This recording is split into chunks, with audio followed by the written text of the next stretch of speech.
미국 단기 투자 지표로 삼는 공포와 탐욕 지수는 지난 금요일 미 증시의 급락과 함께 적국 매수 구간인 20 이하로 하락을 했습니다. 그만큼 공포가 팽배해졌다라는 말이죠. 월요일 미국 시장의 반등으로써 이 지수가 25까지도 상승을 하긴 했지만 여전히 공포가 팽배한 상황입니다. 하지만 이런 상황에서는 단기적으로도 미국 증시를 매도하는 전략은 추천하지 않습니다.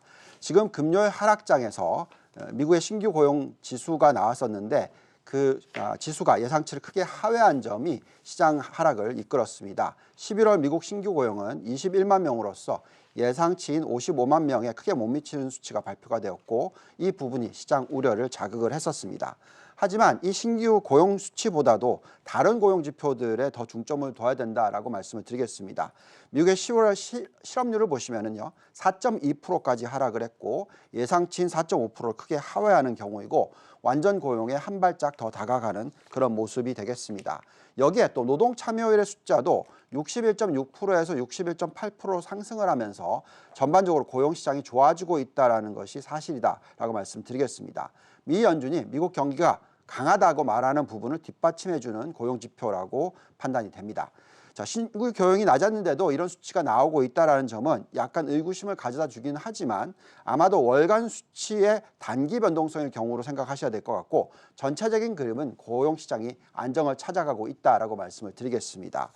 사실 더욱더 중요한 수치는 임금 상승률인데요. 이 숫자는 아직까지 11월 달 숫자가 나오지 않았습니다만 현재까지 나오는 숫자를 보고 있으면 5% 이상의 증가율이 나타나고 있기 때문에 미국 경기는 안정적인 성장을 할 확률이 더 높다라고 판단을 하고 있습니다. 또 특히 미국의 여신 증가율을 보시면 지난주 숫자를 봤을 때 이제는 8% 이상까지 상승을 하는 상황입니다.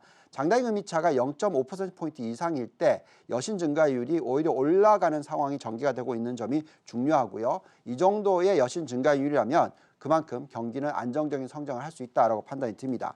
또한 미국의 비제조 PMI 지표를 보시면 69.1이 나오면서 역대 최고치를 보이고 있습니다. 그만큼 4차 산업혁명과 함께 시대의 변화가 빠르게 일어나고 있다는 것을 증빙해주고 있다고 판단이 듭니다.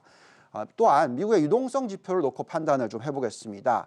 지금 유동성 지표가 두 자릿수의 상승률을 계속 보여주고 있는데요. M1 증가율은 15.8%, M2 증가율은 13% 정도 나오면서 M1과 M2 증가율 차이도 3%포인트 아래로서 안정적인 모습이 나오면서 통화의 속도도 괜찮다라고 판단이 듭니다. 과거에도 M2와 시가총액을 비교해서 미국 증시가 얼마나 상승할 수 있을지 계산을 해본 적이 있죠. 이를 다시 한번 시도를 해보면은요. 지금 내년 상반기까지 미국 증시가 나스닥이 17,000포인트, 또 S&P 500은 5,100포인트 돌파할 가능성이 나옵니다. 지금 대비해서 약 한 14% 이상 상승폭이 나오고 있습니다.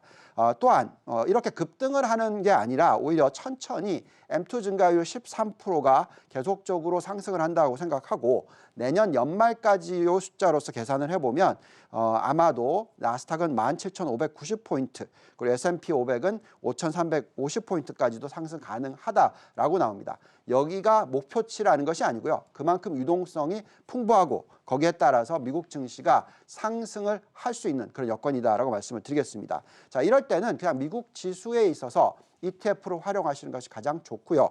지수 ETF로 보시면은 S&P 500은 SPY가 있고 나스닥은 QQQ, 나스닥 100 ETF가 있습니다.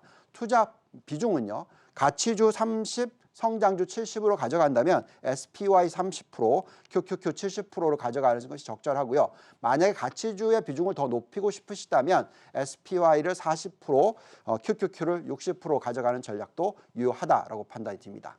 지금까지 유동원의 성공투자였습니다.